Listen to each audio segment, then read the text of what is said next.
Hello guys, welcome to my channel. Today in this video I'm going to show you how to install or uninstall Microsoft Quick Assist on Windows 11 computer. For this, go to the start menu and then click on settings to open Windows 11 settings, or you can make a right click on the start menu and then click on settings to open Windows 11 settings. Now go to apps. Now over here you can see the option which says optional features. Click on it.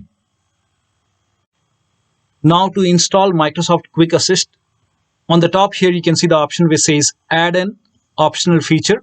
Click on view features, and over here go ahead and find Microsoft Quick Assist.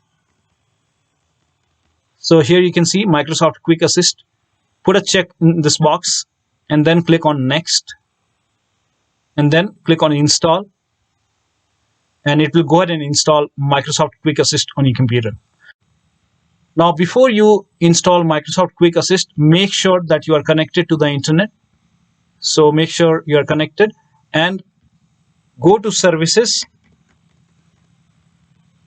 and then click on services and make sure Windows Update is running over here.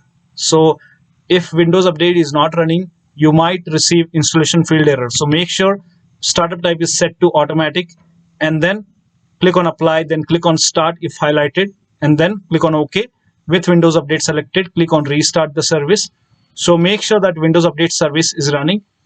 If it's not running, it will go ahead and fail the installation. So let the installation complete, and this is how you can go ahead and install Microsoft Quick Assist. Now if you want to go ahead and uninstall it, then again open Windows 11 settings and then go to apps and then click on optional features. And here you can see Microsoft Quick Assist. So in order to uninstall it, click on this down arrow and then click on uninstall. And this will uninstall Microsoft Quick Assist from your computer. So that'll be all. Thank you so much for your time, and please like this video and subscribe to my channel.